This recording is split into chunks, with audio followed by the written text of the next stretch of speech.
Have you ever looked up at a star-filled night sky and wondered if somewhere out there another world exists that could be called home? For centuries, this question has haunted our species, fueling our imagination and driving our exploration beyond the blue skies of Earth. We are, at our core, explorers and dreamers, creatures of curiosity who cannot help but wonder what lies beyond the familiar. That age-old question, are we alone, has evolved from philosophical speculation into one of the most thrilling scientific quests of our time. It's a journey that has taken us from peering through primitive telescopes to launching space observatories capable of detecting distant worlds hundreds of light years away. Today, that search has brought us to the brink of discoveries once confined to science fiction. We now know that planets orbit other stars, and among them, some reside within what scientists call the habitable zone, the region around a star where conditions might be just right for liquid water and perhaps life to exist. These aren't just cold, barren rocks floating in the void. They are entire worlds with their own unique environments, atmospheres, and possibilities. The idea that we might one day confirm the existence of another Earth-like planet isn't just exciting, it redefines our understanding of our place in the cosmos. It speaks to something deep within us, the hope that we are part of a larger, interconnected tapestry of life. In this video, we'll embark on a journey to some of the most promising exoplanets discovered so far, worlds with swirling oceans, temperate climates, and skies that might host forms of life we can scarcely imagine. From the super-Earths with years lasting only days to planets bathed in the gentle light of red dwarf stars, each of these discoveries brings us closer to answering that profound question. So join me as we explore these extraordinary places, marvel at the ingenuity behind their detection, and consider what it might mean for humanity to one day find we are not alone in this vast and beautiful universe. So what exactly makes a planet habitable? It's a deceptively simple question with a remarkably complex answer. At its heart, the concept hinges on one crucial ingredient: liquid water. Water is the universal solvent for life as we know it, the medium in which the complex chemistry of biology can occur. This search for water leads us directly to the idea of the habitable zone, often nicknamed the Goldilocks zone. Think of it like this: a planet too close to its star is like a pot left on a hot stove for too long. Its water would boil away into space, leaving a scorched and barren world. On the other hand, a planet too far out is like a forgotten cup in the freezer, utterly frozen solid, with any oceans locked under miles of ice. The habitable zone is that narrow, just right band of space where the temperatures are just right for liquid water to potentially pool on a planet's surface. But finding this zone is far more nuanced than simply measuring distance. The primary factor is the star itself. A massive, brilliant blue-white star burns ferociously hot and has a very wide habitable zone, but it also has a tragically short lifespan, burning out in just a few million years, likely not enough time for life to even begin, let alone evolve. Our Sun, a stable yellow dwarf, offers a reliable and long-lasting source of energy. Meanwhile, small, cool red dwarf stars are the most common in our galaxy. Their habitable zones are incredibly close in, meaning any planets orbiting within them are likely tidally locked, with one side in perpetual daylight and the other in endless night. This creates extreme temperature swings and bathes the planet in intense stellar radiation, posing significant challenges for life. A planet's own characteristics are equally critical. Mass matters a great deal. A world too small, like Mars, cannot hold onto a substantial atmosphere.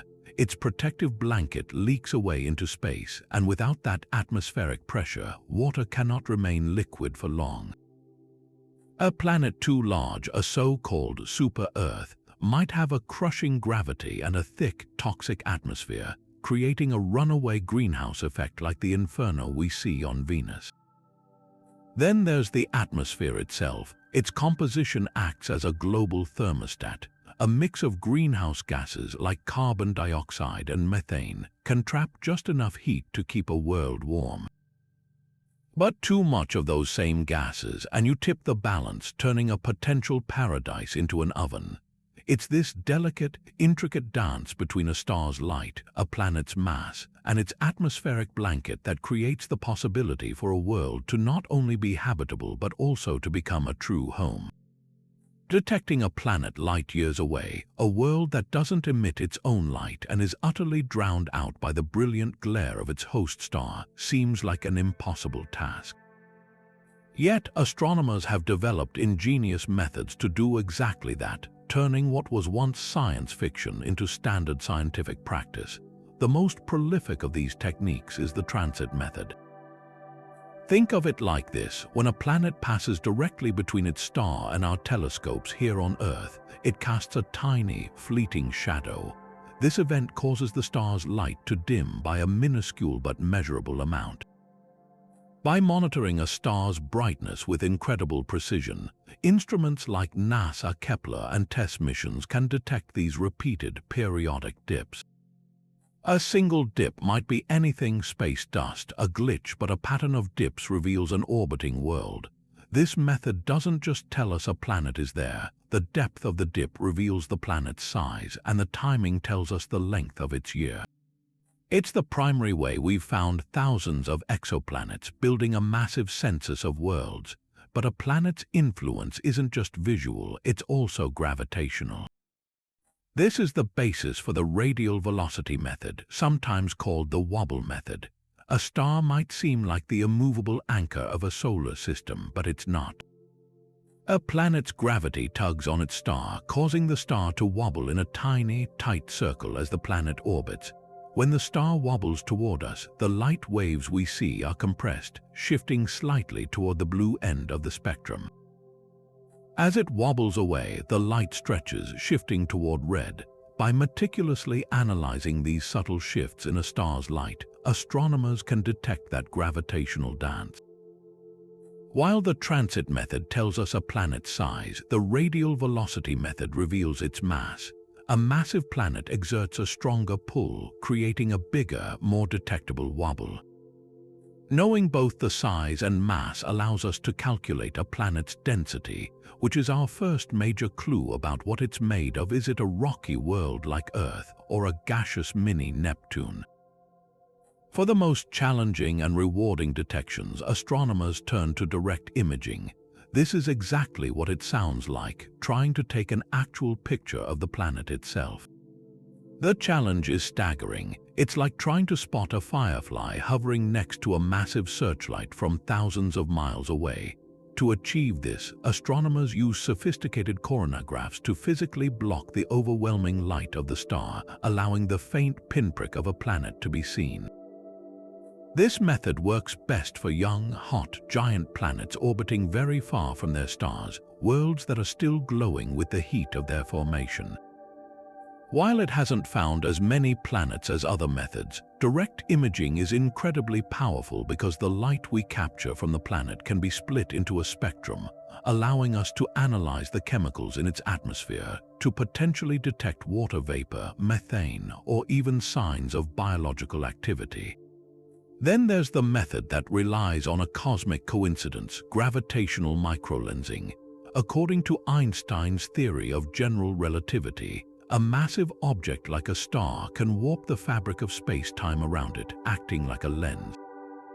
If one star passes precisely in front of a more distant star as seen from Earth, the foreground star's gravity can magnify and brighten the light from the background star.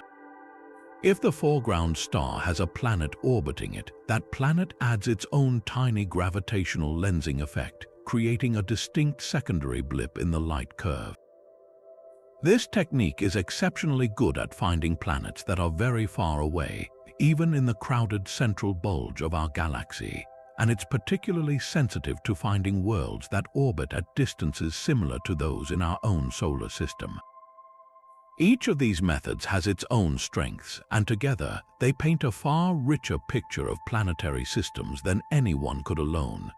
Now, let's turn our attention to a world that feels almost within reach, a place that has captured the public imagination like no other exoplanet.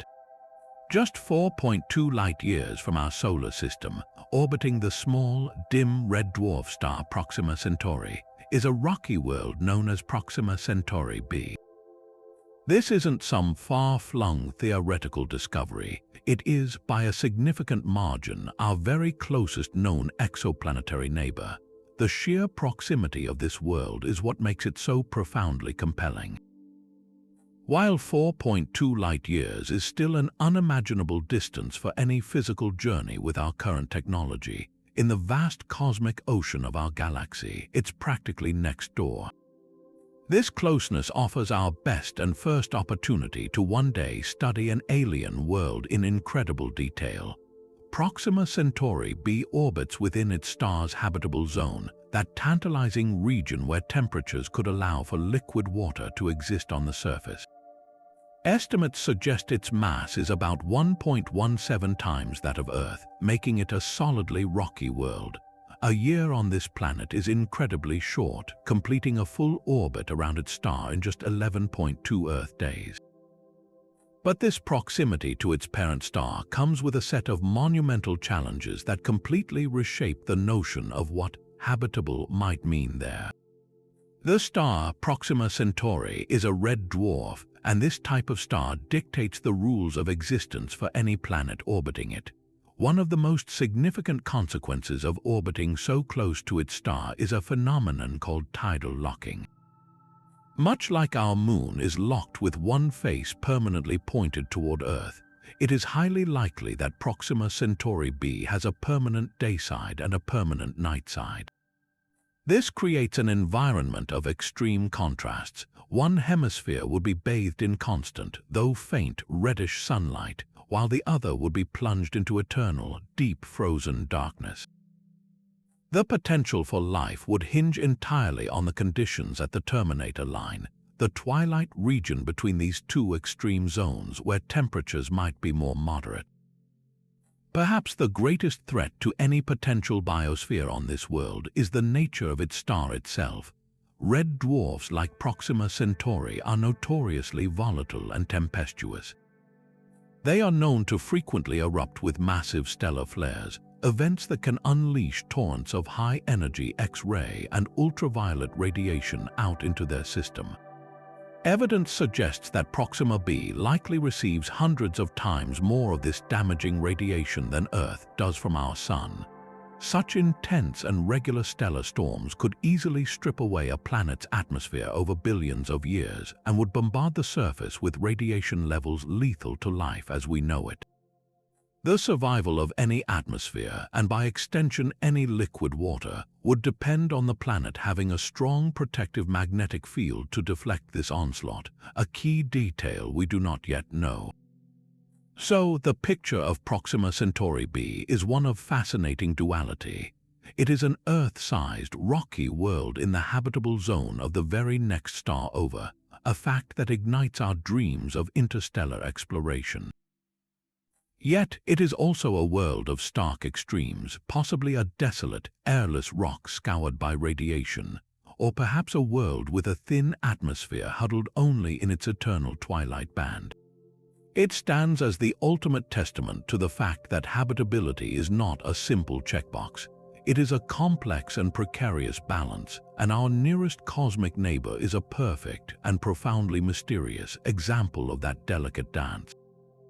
While Proxima Centauri b presents a solitary mystery, a different system just 39 light-years away offers an almost overwhelming abundance of potential worlds. Picture not one but 7 rocky planets, all roughly the size of our own, orbiting the same faint, cool star in a cosmic dance of breathtaking proximity and harmony. This is the TRAPPIST-1 system, a discovery that sent shockwaves through the astronomy community and remains one of the most significant exoplanet finds in history. It is a perfect natural laboratory, a single stellar experiment that allows us to study the nuances of planetary formation and habitability on an unprecedented scale. The star at the heart of this system, TRAPPIST-1, is an ultra-cool red dwarf, far smaller and dimmer than our Sun. Its habitable zone is therefore incredibly close in. The orbits of all 7 planets would easily fit within the distance Mercury is from our Sun. This compact configuration means a year on these worlds is astonishingly brief. The innermost planet completes an orbit in just 1.5 Earth days, while the outermost takes about 20. If you were standing on the surface of one of these worlds, the others would appear as distinct orbs in the sky, some larger than our Moon, creating a spectacular, ever-changing celestial panorama. What truly sets this system apart, beyond the sheer number of Earth-sized planets, is the extraordinary opportunity it presents for a field of science known as comparative planetology. For the first time, we can study multiple worlds of similar size and formation history, all orbiting the same star and bathed in varying levels of its light. This allows scientists to directly compare their atmospheres, climates, and geologies. We can ask fundamental questions about why some worlds might retain thick atmospheres and vast oceans while others lose them. It's like having 7 siblings raised in the same household. By studying their differences, we learn what factors truly make a planet habitable.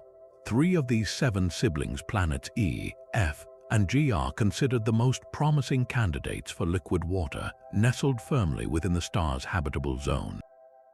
Initial observations from telescopes like the James Webb Space Telescope have already begun to probe their atmospheres, searching for the chemical fingerprints of gases like carbon dioxide, methane, or oxygen.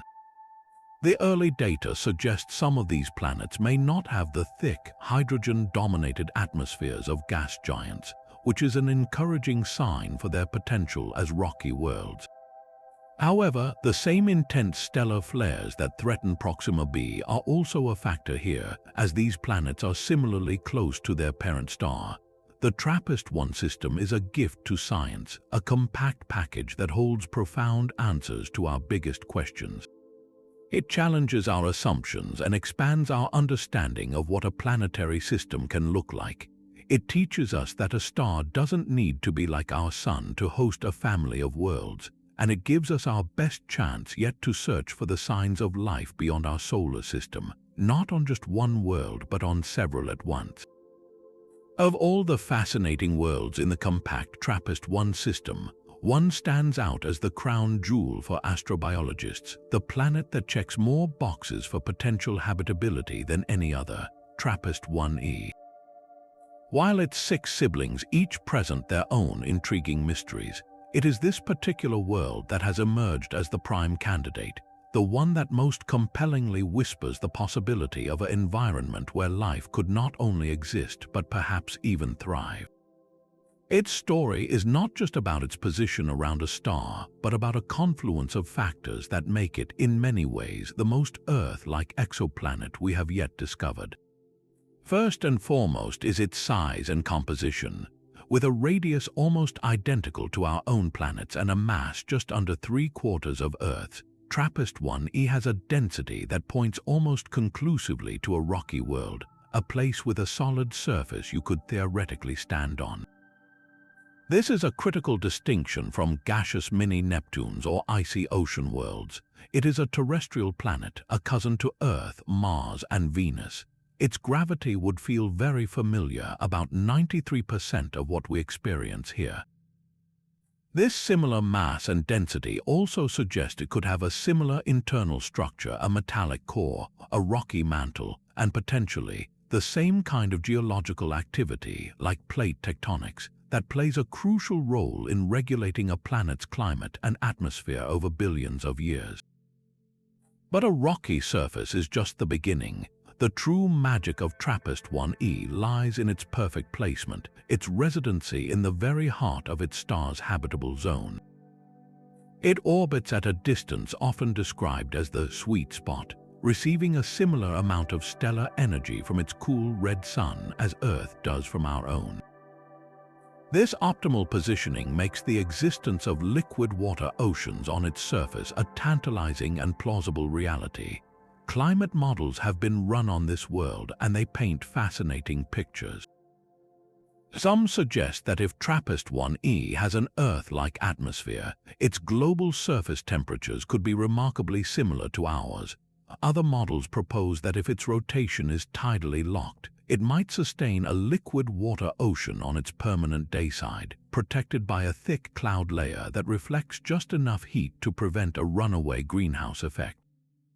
The next great step in unraveling its secrets lies in analyzing its atmosphere, and this is where our most powerful observatory comes into play.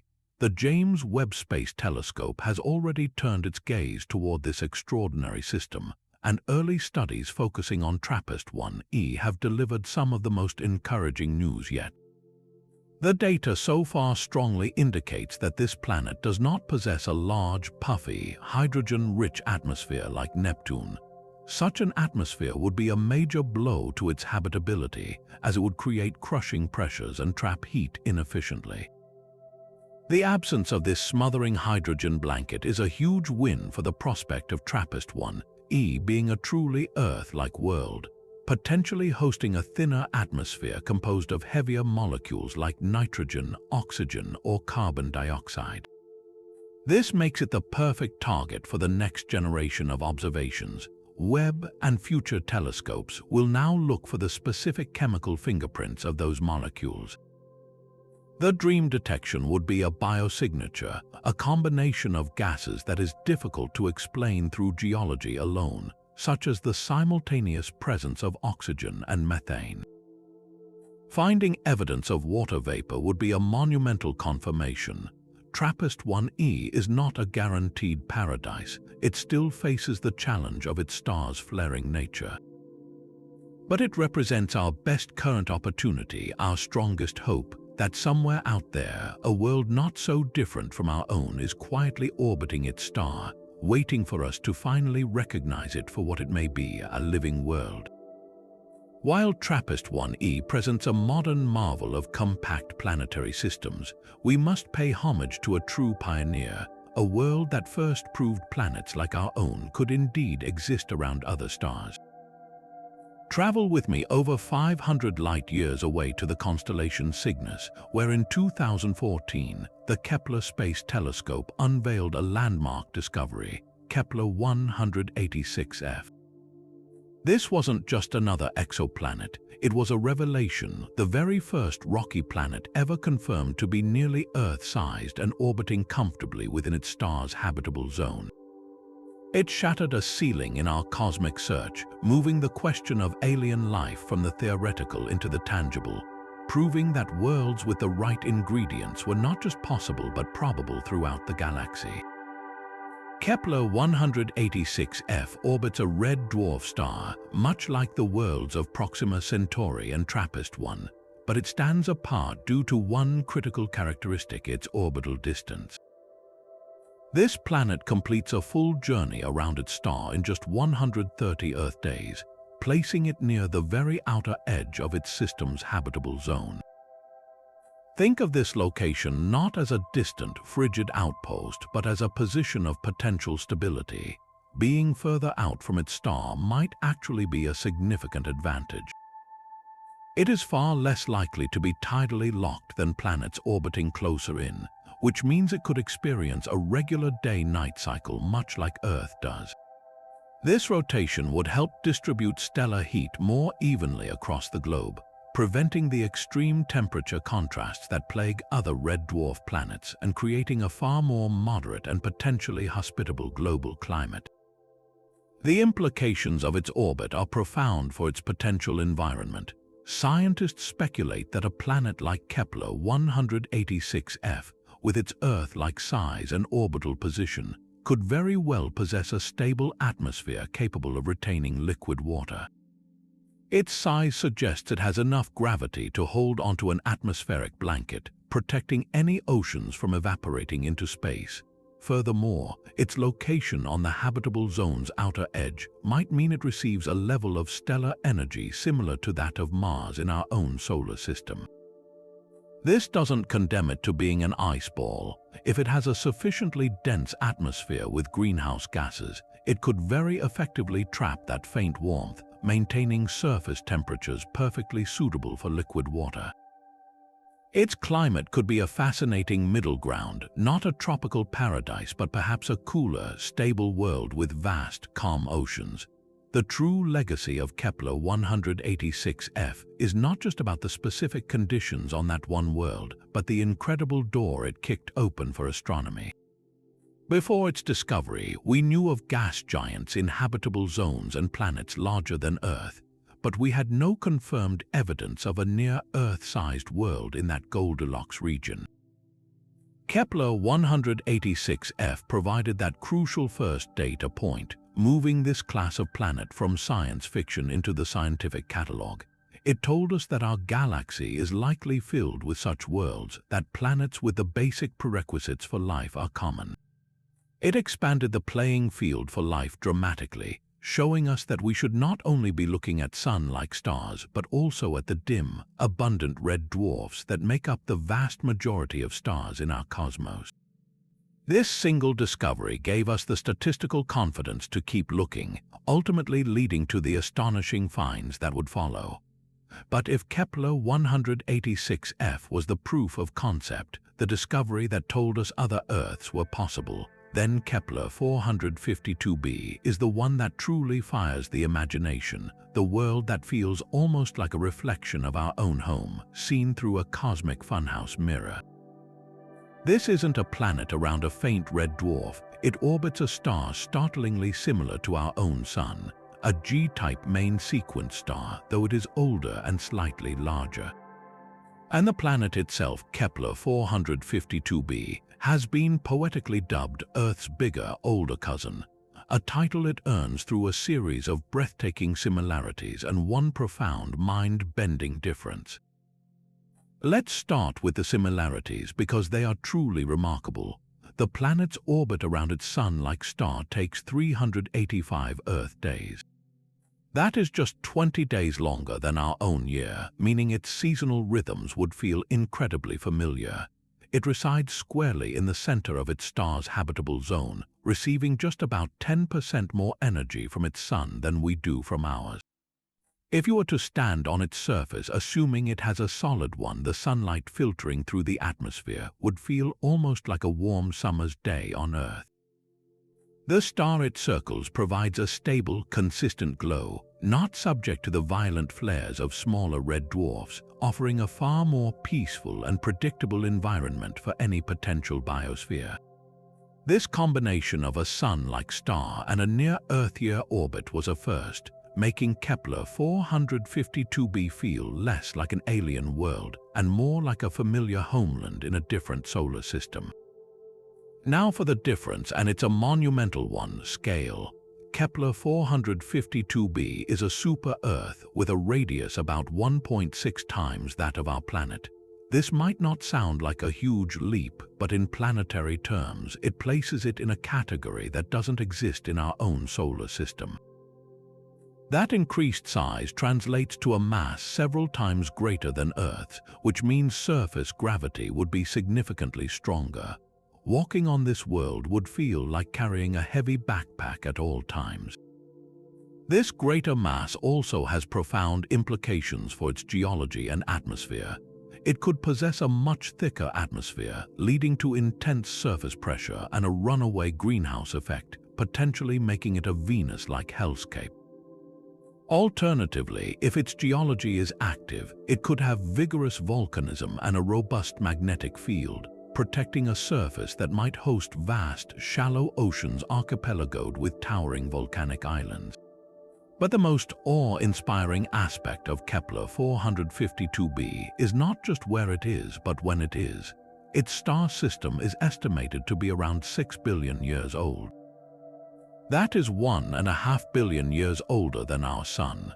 This means that Kepler 452b has been sitting in that stable, life-giving habitable zone for an additional 6 billion years longer than Earth has even existed. Think about that staggering margin of time. On our planet, it took roughly 1 billion years for the first simple life to emerge. It took another 3 billion for complex multicellular life to appear. The entire panoramic history of humanity, from the first hominids to our modern civilization, spans a mere blink of an eye in comparison. This gift of deep time is what makes Kepler 452b so profoundly captivating. If the basic ingredients for life were present water, organic molecules, a stable environment, then life has had an almost unimaginable head start. 6 billion extra years is more than enough time for evolution to work its miracles over and over again.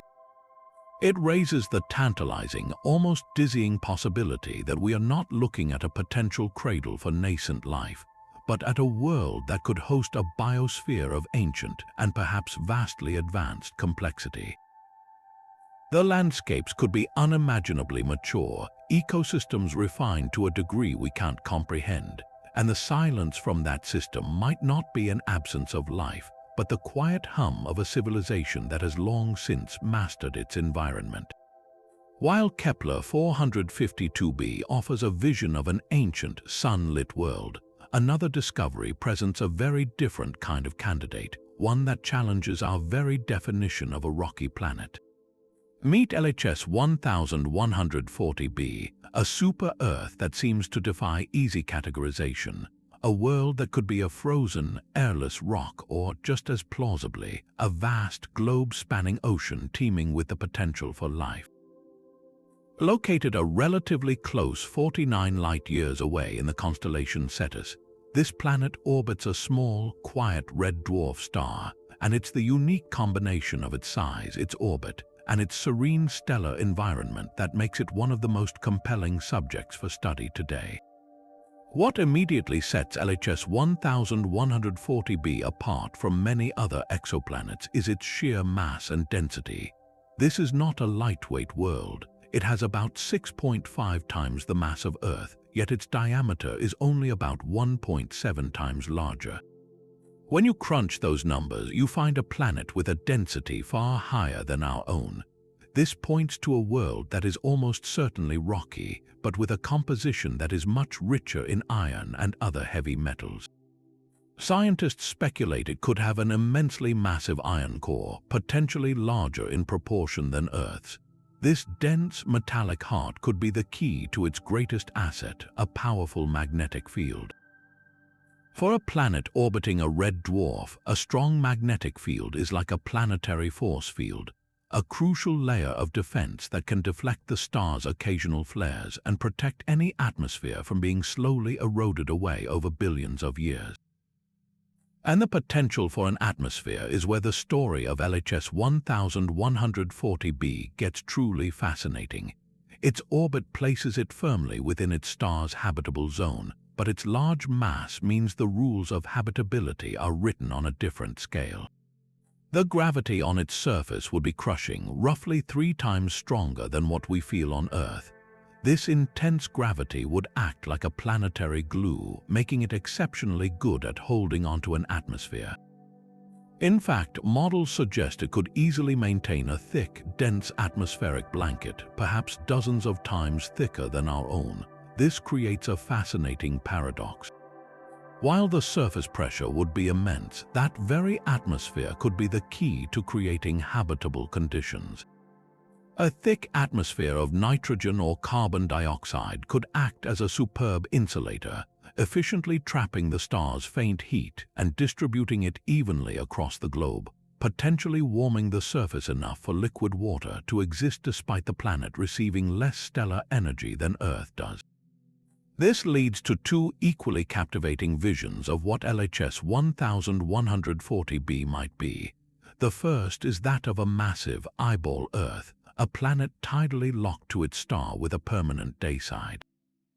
On this dayside, under the weight of a dense atmosphere, a vast, single liquid water ocean might persist, perpetually warmed by the dim red sun, while the night side is locked in a deep freeze protected by a global ice cap. The second, and perhaps more intriguing possibility, is that LHS 1140b is not a traditional rocky planet at all, but a water world, a planet whose entire surface is a global ocean hundreds of miles deep, overlaying a solid mantle of exotic high-pressure ice. In this scenario, it would be a world without continents or land, a dark, deep aquatic abyss where the concept of a shoreline doesn't exist, yet where the chemistry of life could still flourish around hydrothermal vents deep below the water's surface. The James Webb Space Telescope has already begun to turn its infrared gaze toward this mysterious world, and the initial data is electrifying. Early analysis suggests that up to 20% of LHS 1140b's mass could be water, a staggering amount that strongly supports the water world hypothesis. The next critical step is to pierce that likely thick atmosphere and identify its chemical constituents. Astronomers will be searching for the telltale signs of gases like nitrogen, carbon dioxide, and the holy grail, methane and oxygen, in a combination that suggests biological activity. Because its star is so quiet and calm compared to flare-prone stars like Proxima Centauri, observing LHS 1140b is a cleaner, clearer process, giving us our best shot yet at characterizing the atmosphere of a potentially habitable world beyond our solar system.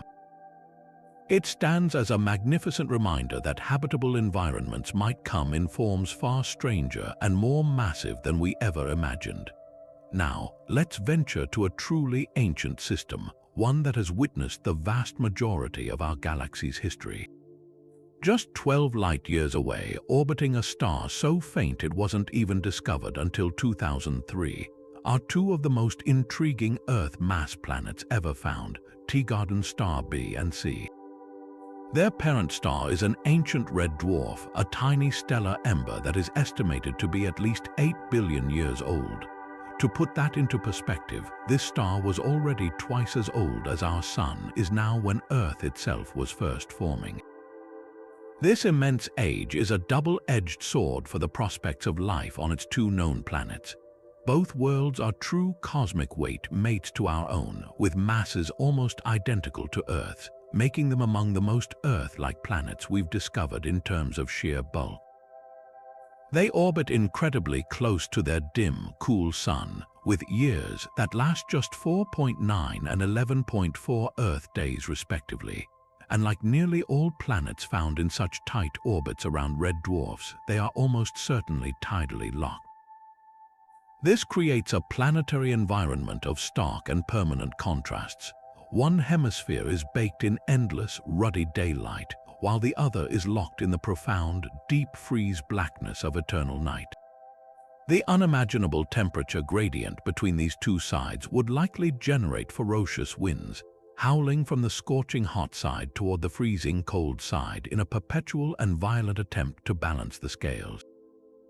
Yet within this world of extremes, there exists a narrow band of possibility, a delicate ribbon of potential habitability known as the Terminator Zone. Picture this, a perpetual twilight region encircling the entire planet, a place where the searing heat of the day side gradually gives way to the bitter cold of the night side. Here, along this knife's edge, temperatures could theoretically be just right for liquid water to pool on the surface. It's a landscape that would be utterly alien to us. The Sun would forever hang stationary on the horizon, a fixed, dim, red orb that never rises and never sets, casting long, eternal shadows across a world of rolling hills and valleys that exist in a perpetual golden hour glow. The ancient age of this star system adds a fascinating layer to this possibility. An 8 billion year head start is an incomprehensible amount of time for life to not only begin but to adapt and thrive in even the most challenging of environments. Any organisms on these planets would have had eons to evolve sophisticated mechanisms to survive the constant twilight, perhaps by developing biological systems that efficiently harvest the star's faint infrared light or by finding energy sources deep within the planet itself. The potential for a stable, long-lived environment in these twilight bands, combined with the Earth-like mass of these worlds, makes the Teegarden star system one of the most compelling targets in our ongoing search for life, a reminder that habitable real estate in the cosmos might just be found in the most unexpected of places, the borderlands between perpetual day and endless night.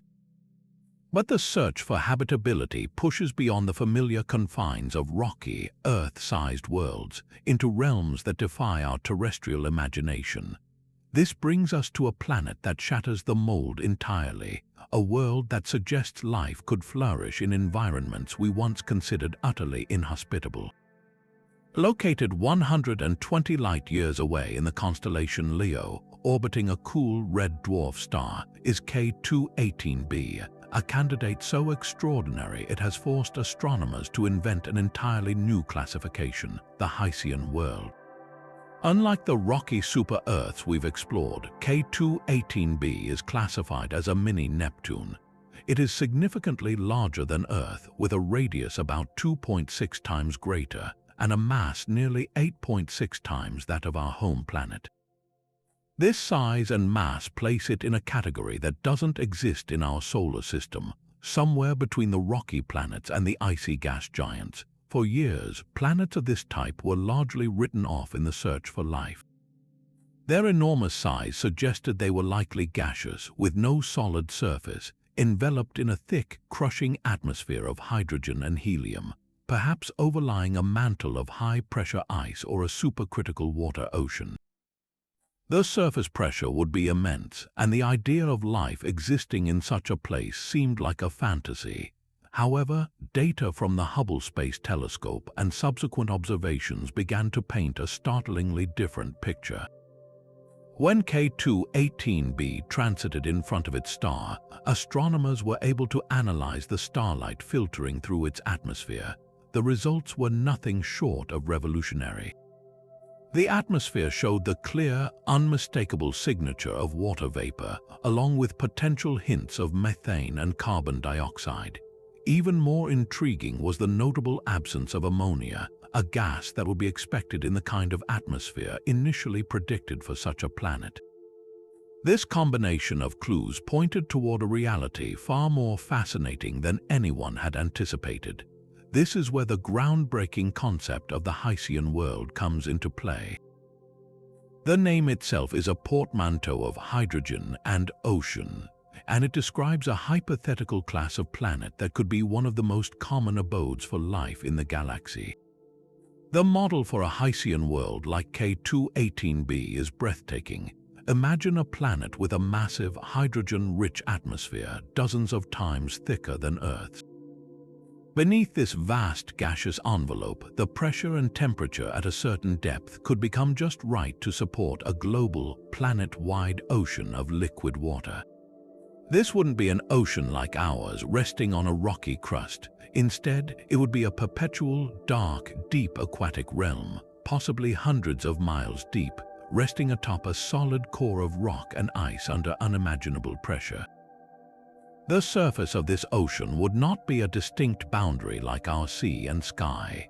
It would be a gradual transition from gas to liquid, a supercritical fluid region where the very definitions of liquid and gas break down. The habitability of such a world hinges on this ocean. Despite the alien nature of its environment, this global sea could provide a stable, liquid water medium for chemistry to occur over billions of years. The thick hydrogen atmosphere, while not breathable for us, would provide superb protection from harmful stellar radiation and create a powerful greenhouse effect, trapping enough of the star's faint heat to keep the underlying ocean liquid. Life here would not exist on a surface, but within the ocean itself, much like the microbial extremophiles that thrive around hydrothermal vents in Earth's deepest, darkest seas. In the absolute darkness of K2-18b's ocean, any potential life would be cut off from sunlight, likely deriving its energy from chemical sources or from the planet's own internal heat. The recent James Webb Space Telescope observations of K2-18b have added another incredible layer to this mystery, with tentative evidence pointing to the presence of dimethyl sulfide, or DMS, in its atmosphere. On Earth, DMS is only produced by biological processes, specifically by marine phytoplankton. While this detection is far from confirmed and could potentially be explained by unknown geological or photochemical processes, its possible presence around a Hycean world is a tantalizing hint that we may not just be looking at a habitable environment, but one that is already inhabited. K2-18b forces us to expand our definition of life's possible playgrounds, suggesting that the galaxy might be filled with such dark, water-rich worlds, each a potential incubator for biology in forms we are only beginning to dare to imagine. The detection of water vapor in the atmosphere of K2-18b stands as a monumental achievement, a moment that fundamentally reshaped our understanding of where we might find life in the cosmos. This discovery, made by the Hubble Space Telescope, was not just about identifying a molecule, it was about cracking open a door to an entirely new class of potentially habitable worlds. The method used is a testament to our technological ingenuity, as the planet transited, passing directly in front of its host star from our perspective. A tiny fraction of the star's light filtered through the thin, uppermost layers of the planet's atmospheric envelope. By analyzing this filtered starlight with Hubble's sensitive instruments, astronomers could break it down into a spectrum, a unique chemical fingerprint revealing the specific wavelengths of light absorbed by gases in the atmosphere. The unmistakable signature they found was that of water vapor. This single piece of data was revolutionary because it forced us to abandon a long-held assumption. We had always, perhaps subconsciously, been searching for a second Earth, a rocky world of similar size and composition, orbiting a sun-like star. K2-18b is none of those things. It is a mini-Neptune, a type of planet completely absent from our own solar system, significantly larger and more massive than Earth. Conventional wisdom suggested such a world would possess a deep, crushing atmosphere dominated by light gases like hydrogen and helium, with no solid surface and conditions far too extreme for life. The presence of water vapor, however, indicated something far more nuanced and intriguing. It suggested that beneath that expansive hydrogen-rich atmosphere, conditions might be just right for a vast, global liquid water ocean to exist. This revelation gave birth to the Hycean world hypothesis, a new category of planet that could be one of the most common abodes for life in the galaxy. The implications of this discovery ripple far beyond this single world. For decades, our search for life had been narrowly focused, but K2-18b proved that habitability might thrive in forms we had never before considered. It taught us that life's potential playgrounds are not limited to planets that look like our own. A world without a traditional, rocky surface could still offer a stable, liquid water medium where the chemistry of biology could unfold over billions of years. The thick hydrogen atmosphere, while not breathable for us, could provide superb shielding from harmful stellar radiation and create a potent greenhouse effect to maintain temperate conditions. This expands the habitable real estate of the galaxy exponentially, suggesting that around the countless red dwarf stars, there could be vast numbers of these dark, water-rich worlds, each a potential incubator for life in the absolute darkness of a planet-wide sea. But our journey doesn't end with Hycean worlds. In fact, some of the most compelling candidates for life bring us back to the concept of a super-sized Earth. A perfect example of this is GJ357d, a fascinating super-Earth located just 31 light-years away in the constellation Hydra. Discovered in 2019 by NASA, a transiting exoplanet survey satellite, or TESS, this world immediately captured the attention of astronomers because of its promising location squarely within its star's habitable zone. What makes GJ357d so intriguing is the way it embodies both the promise and the puzzle of super-Earths, a class of planets that could be either magnificent havens or crushing infernos. With a mass at least 6 times that of our own planet, GJ357d falls firmly into the super-Earth category. This substantial bulk has profound implications for its potential as an abode for life. On the one hand, this greater mass means significantly stronger surface gravity. If this world is rocky, standing on its surface would feel like carrying double or even triple your own body weight at all times.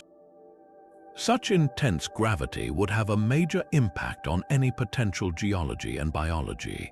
Mountain ranges might be lower and more rounded under the increased pull, and any hypothetical life forms would likely be stout and sturdy, built to withstand the constant downward force. But this powerful gravity also bestows a crucial advantage for habitability, the ability to hold onto a substantial atmosphere. A planet's gravitational pull is what prevents its life-sustaining atmospheric blanket from slowly leaking away into the vacuum of space over billions of years. A super-Earth like GJ357d has the gravitational muscle to retain a thick, dense atmosphere, which could provide excellent protection from stellar radiation and help maintain stable surface temperatures. The nature of that atmosphere, however, is the central question that will determine whether this world is a paradise or a pressure cooker. The parent star, GJ357, is a small, cool M-type dwarf, which means its habitable zone is very close in. GJ357d completes an orbit every 55.7 Earth days, placing it in a tight embrace with its Sun.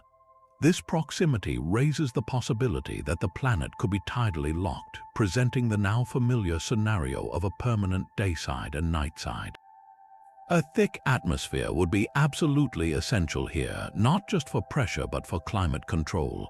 It would act as a global heat distribution system, circulating warmth from the scorching dayside to the frigid nightside, potentially creating a wide band of temperate conditions around the planet's twilight region. This atmospheric circulation could prevent any atmosphere from freezing out on the permanent nightside, a fate that could befall a world with a thinner air envelope. The composition of that atmosphere is the final, critical piece of the puzzle. If it is rich in greenhouse gases like carbon dioxide or methane, it could efficiently trap the star's faint heat, creating a comfortably warm environment capable of supporting liquid water oceans. But there is a very fine line between a comfortable greenhouse effect and a runaway one. If the atmosphere is simply too thick and dense, the greenhouse effect could spiral out of control. The trapped heat would raise temperatures, which would cause more water to evaporate, and since water vapor is itself a potent greenhouse gas, the cycle would feed on itself until the planet became a scorching hellscape with surface temperatures soaring to hundreds of degrees. This is the tragic story of Venus in our own solar system, a planet often called Earth's evil twin precisely because of a runaway greenhouse effect. GJ357d could therefore represent either outcome, a temperate, water-rich world, or a Venus-like cauldron, with its massive size and thick atmosphere being the key factor in either scenario. Ultimately, GJ357d serves as a powerful lesson in planetary diversity. It teaches us that the category super-Earth is not a guarantee of habitability, but rather a description of a planet's size and mass. Within that category, an incredible variety of worlds can exist. Some super-Earths might be rocky, with active geology and vast oceans, while others could be water worlds covered in global, deep oceans, or even mini-Neptunes with thick gaseous envelopes and no solid surface at all. This incredible range of possibilities, all falling under the same broad classification, forces us to broaden our perspective. Our search for a second Earth cannot be a search for a planet that is Earth's identical twin.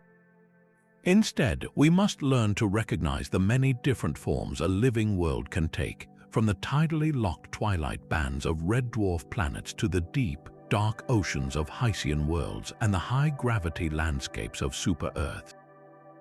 GJ357d is a prime candidate for this new, expanded search, a world that holds within its 6-Earth mass frame the potential for either a terrifying alien environment or a breathtaking new kind of home. While GJ357d represents the intriguing possibilities of super-Earths, let's turn our attention to a world that brings the search back to a more familiar scale. In the constellation Dorado, 100 light-years away, a planet called TOI 700d offers a different kind of hope, discovered by NAS, a transiting exoplanet survey satellite, or TESS. This world holds a special distinction. It was the first Earth-sized planet identified by the TESS mission to be orbiting squarely within its star's habitable zone. This wasn't just another data point in the exoplanet catalog. It was a validation of the mission's core purpose, proving that our newest planet hunter was capable of finding the most prized targets of all worlds like our own. The star it orbits, TOI 700, is a calm and stable M-dwarf red star. This characteristic is perhaps even more important than the planet's size. Many red dwarfs are tempestuous and volatile, prone to erupting in violent flares that would sterilize the surfaces of any nearby planets. But TOI 700 is unusually quiet and well-behaved, showing no signs of such stellar aggression.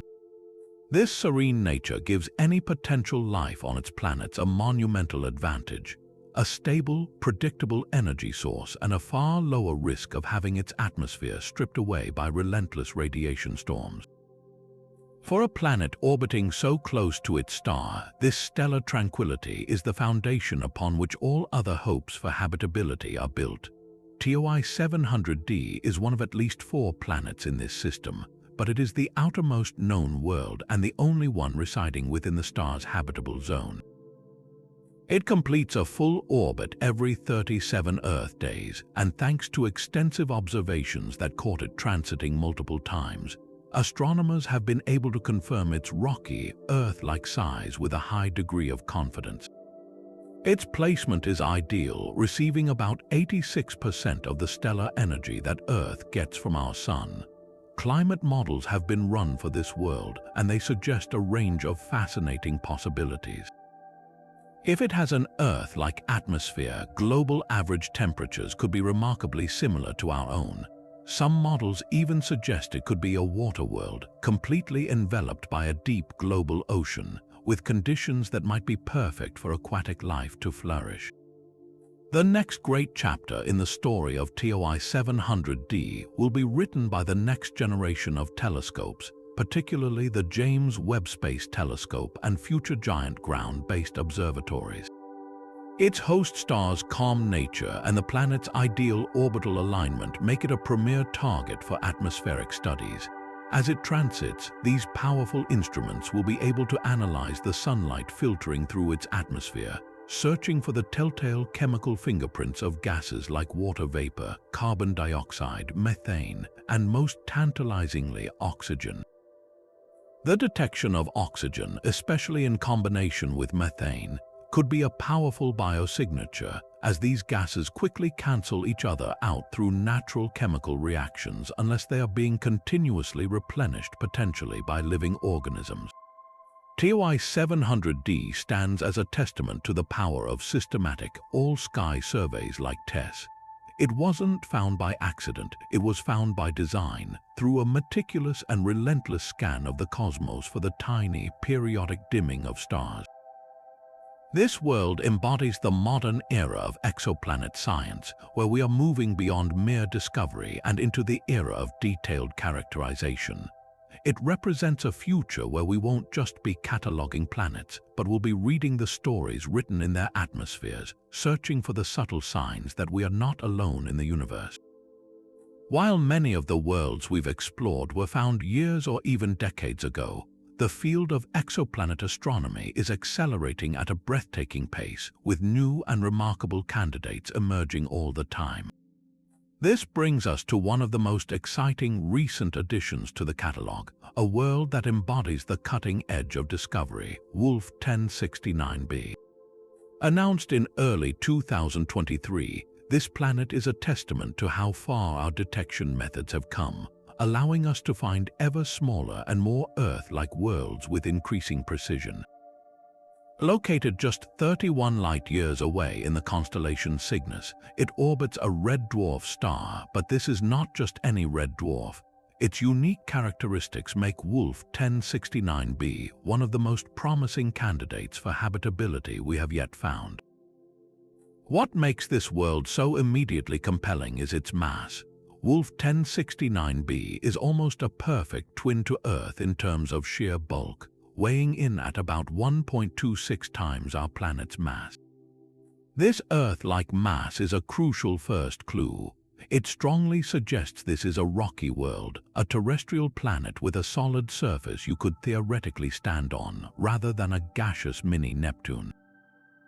Its orbit places it squarely in the middle of its star's habitable zone, receiving about 65% of the stellar energy that Earth gets from the Sun. At first glance, that might sound a bit chilly, but climate models tell a more encouraging story. If Wolf 1069b has an Earth-like atmosphere with a mix of nitrogen and greenhouse gases like carbon dioxide, its global average surface temperature could be remarkably temperate, potentially allowing for liquid water to flow and pool across its surface. The true standout feature of this system, however, is not just the planet but the nature of its star. The parent star, Wolf 1069, is an M-dwarf, but it belongs to a special subclass known as a quiet or inactive red dwarf. Unlike the flare-prone tantrums of stars like Proxima Centauri or TRAPPIST-1, this star is exceptionally calm and stable. It shows very low levels of magnetic activity and has not been observed producing the violent, atmosphere-stripping superflares that threaten so many other red dwarf planets. This stellar serenity cannot be overstated. A quiet star provides a stable and predictable energy output, offering any potential biosphere a far more peaceful and protected environment in which to develop and evolve over billions of years. It dramatically increases the chances that Wolf 1069b has been able to hold onto a substantial atmosphere, which is the absolute prerequisite for surface liquid water and, by extension, life as we know it. Like many planets in such close orbits, Wolf 1069b is likely tidally locked, with one hemisphere forever facing the star and the other shrouded in perpetual night. But rather than being an automatic death sentence, this configuration, combined with a potential atmosphere, could create a world of surprising habitability. The presence of an atmospheric blanket would act as a global heat distributor, circulating warmth from the scorching day side to the frigid night side.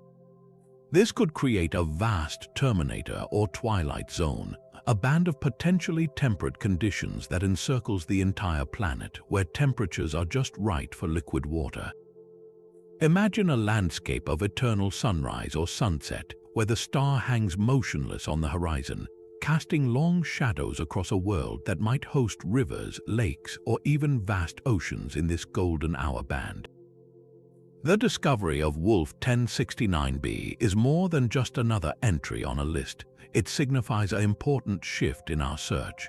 It shows that we are now capable of finding true Earth mass planets around even small stars at a relatively close distance, and it highlights that not all red dwarfs are created equal. The existence of such quiet, stable M-dwarfs greatly expands the number of stellar systems we can consider genuine candidates for hosting life. Each new world like this one adds a new piece to the grand puzzle of planetary formation and habitability, teaching us that the conditions for life might be more common and more diverse than we ever dreamed. Wolf 1069b is a beacon of that progress, a recently discovered gem that continues to push the boundaries of what we know and where we might one day find our cosmic neighbors. Now, let us journey to a system that seems ripped from the pages of a science fiction novel, a place where the very sky would defy our earthly understanding of day and night. Just 22 light-years away, in the constellation Scorpius, orbits a super-Earth known as GJ667cc. This world is fascinating not just for its own characteristics, but for the extraordinary stellar neighborhood it calls home. It is part of a triple star system, a gravitational dance of three suns, making it one of the most captivating and complex environments we have yet discovered. The planet itself is a substantial world, a super-Earth with a mass at least 3.8 times that of our own. It completes an orbit around its primary star, JJ667c, every 28 Earth days, placing it squarely within that star's habitable zone. From the surface of this world, the primary star would appear as a small, dim, reddish orb, but the true spectacle would be in the sky above, where the two other stars in the system would shine brilliantly, appearing as exceptionally bright stars to the naked eye, or perhaps even as miniature suns themselves. This is not a rare, isolated configuration. In fact, most stars in the Milky Way are found in multi-star systems. Our own solitary sun is something of an outlier. This means that if habitable worlds are common, then many of them likely orbit within these complex gravitational dances, making JJ667cc a crucial case study for understanding how life might arise in the galaxy's most common stellar environment. The presence of multiple stars creates a climate system of unimaginable complexity. The planet's primary source of heat and light would be its parent red dwarf star. But the two companion stars, a pair of orange dwarfs orbiting each other and the main pair at a much greater distance, would add their own significant influence. These stars would provide additional, intermittent warming, creating a daylight cycle that is utterly alien. There would be periods of single sunlight, double sunlight when both companions are above the horizon, and even a deep twilight when only the distant companion stars are visible, casting a soft, eerie glow. This could lead to wild seasonal variations and temperature swings based on the precise alignment of all three stars, a climatic phenomenon for which we have no analogy on Earth. The planet's climate would be a constantly shifting puzzle, a balance between the steady warmth of its parent star and the periodic, additional heating from its stellar companions. For life, this environment presents both extraordinary challenges and unique opportunities. The major challenge is the potential for extreme climate instability. Long periods of extra heating from multiple stars could push the planet into a temporary greenhouse state, potentially boiling surface water, only for temperatures to crash again when the additional stellar heating subsides. However, if the planet possesses a sufficiently thick and robust atmosphere, it could act as a buffer, smoothing out these temperature variations and maintaining a relatively stable global average temperature. The additional light from the companion stars could also be a boon for photosynthesis, potentially driving a more productive biosphere. Any life forms that evolved here would have to be incredibly resilient, adapted to a world with a constantly changing energy input and dramatic shifts in light levels. The very existence of a stable orbit in such a complex system is a testament to the delicate balances found in nature. The two companion stars orbit far enough away from the primary star that their gravitational pull on the planet is minimal, preventing it from being flung out into the icy depths of space. This allows JJ667cc to maintain its stable 28-day orbit, a tiny world successfully navigating the immense gravitational fields of three separate suns. It stands as a powerful reminder that habitability is not a simple formula of distance and star type, but a complex interplay of orbital mechanics, atmospheric chemistry, and stellar dynamics. This world expands our imagination, showing us that a living planet might not need a single, steady sun like our own, but could instead thrive under the shifting light of multiple suns in a perpetual celestial ballet.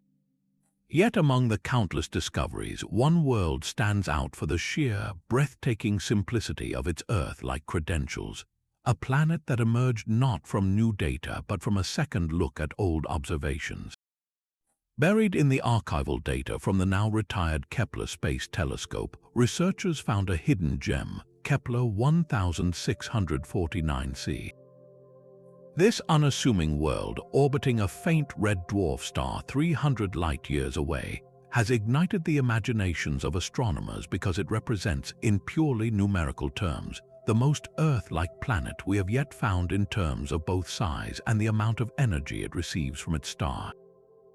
Let's break down why this discovery is so statistically remarkable.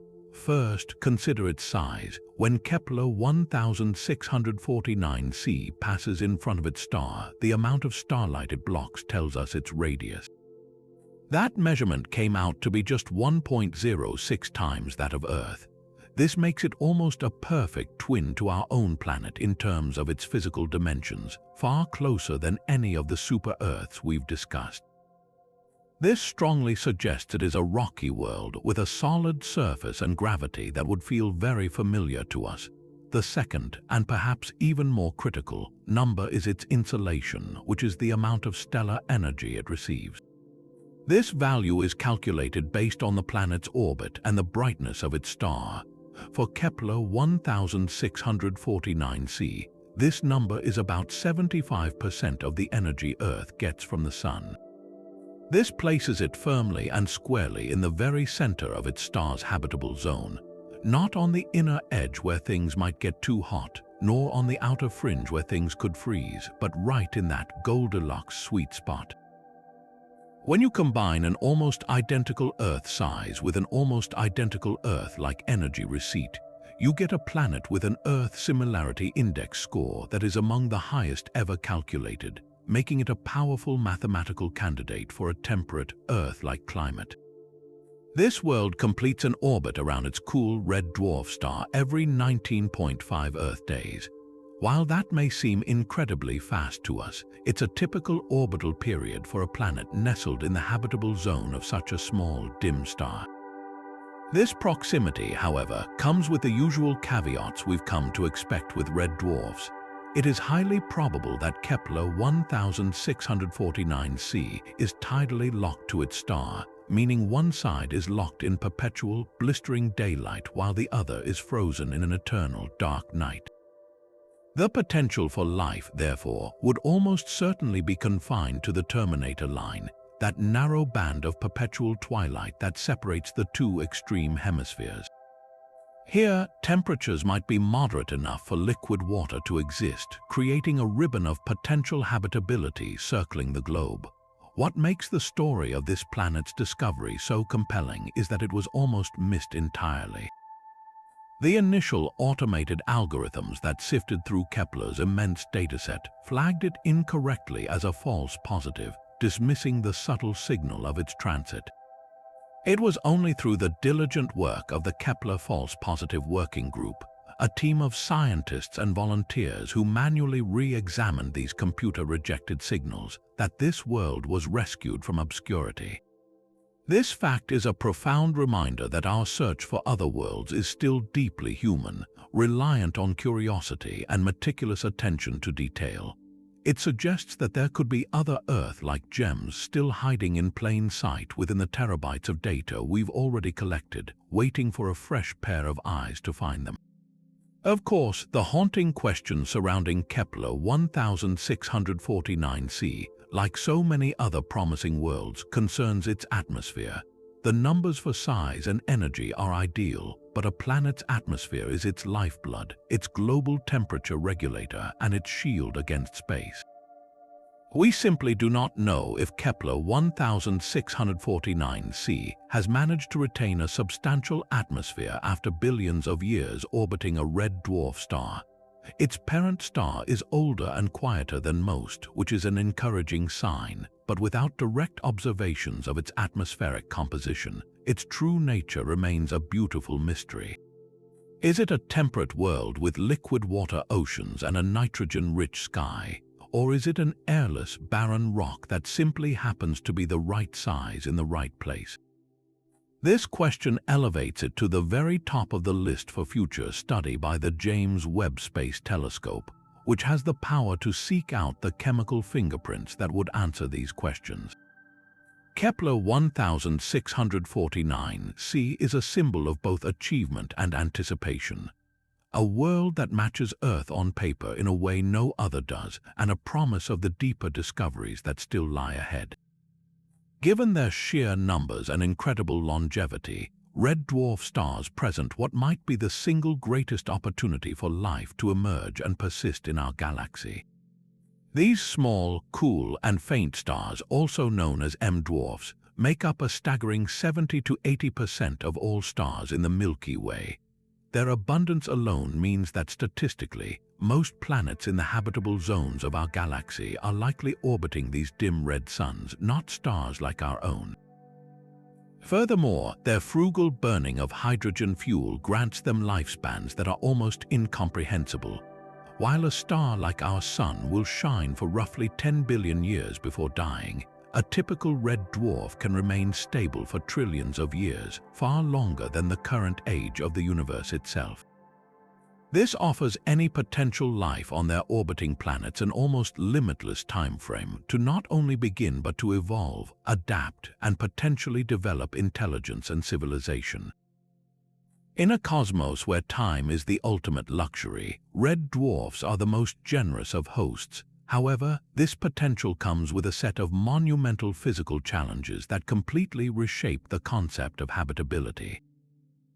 Because a red dwarf is so faint and cool, its habitable zone is located incredibly close to the star.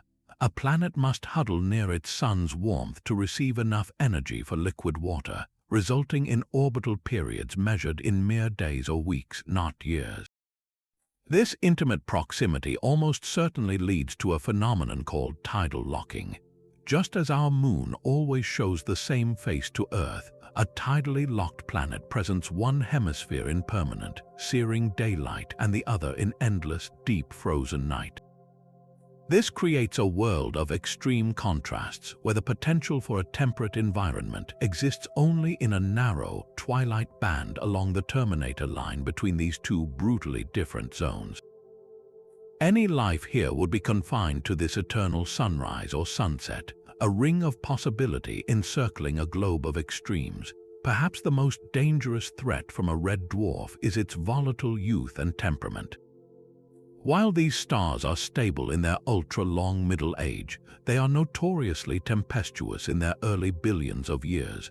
They are prone to frequent and enormous stellar flares, eruptions that can unleash torrents of high-energy X-ray and ultraviolet radiation out into their systems. For a planet orbiting so close, this is like sitting next to a cosmic cannon. A single superflare can deliver hundreds or even thousands of times more radiation than Earth receives from our Sun, enough to potentially sterilize a planet's surface and strip away its atmosphere.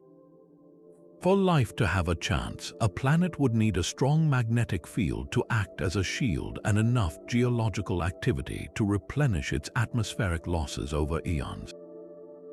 The early history of a red dwarf system could be a relentless trial by fire, where only the hardiest worlds with the best defenses survive to see calmer days. This presents a fascinating paradox for astrobiologists. On one hand, the overwhelming abundance and stability of red dwarfs suggest they could host the majority of life-bearing planets in the galaxy. Their long lifetimes provide a stability that sun-like stars cannot match.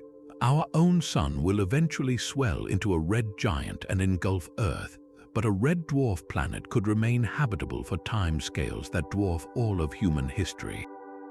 On the other hand, the severe environmental hurdles, tidal locking, intense radiation, and a narrow habitable zone force us to reconsider what life requires. It may not need a planet with a 24-hour day-night cycle and a global, temperate climate. Life could be tenacious, clinging to existence in the eternal twilight of a tidally locked world, or thriving deep underground or underwater to escape radiation. The prevalence of these stars means that if life is indeed common in the universe, its most familiar form might not be on a world like ours, but on one orbiting a faint red sun, a testament to biology's ability to adapt to the most challenging of cosmic real estate. But knowing a planet's size and orbit is only the first step. The true search for life will be won or lost in the thin, gaseous envelopes that surround these worlds. The next great leap in our quest involves learning to read the stories written in exoplanet atmospheres, searching for the subtle chemical fingerprints that could betray the presence of a global biosphere. This is the hunt for atmospheric biosignatures, and it represents the cutting edge of astrobiology, moving us from simply finding planets to truly understanding them. The primary tool for this monumental task is already in space, the James Webb Space Telescope. Unlike any observatory before it, Webb is equipped with a powerful suite of infrared instruments specifically designed to dissect the faint light of distant stars after it has filtered through an exoplanet's atmosphere. As a planet transits in front of its star, a tiny fraction of the starlight passes through this thin atmospheric shell. Certain molecules within the atmosphere absorb very specific wavelengths of this light. Webb acts as a cosmic chemist, capturing this light and breaking it down into a spectrum, a unique barcode of absorption lines that reveals the atmosphere's precise chemical composition. Webb's targets are carefully chosen, planets orbiting small, dim red dwarf stars where the fraction of starlight passing through the atmosphere during a transit is relatively larger and easier to detect. For worlds like those in the TRAPPIST-1 system or LHS 1140b, Webb can search for the presence of key gases. The dream detection, the holy grail of this search, is not a single gas but a combination that is difficult to explain through geology alone. For instance, finding significant levels of oxygen alongside methane would be a powerful signal. On Earth, these gases quickly react with each other and disappear from the atmosphere.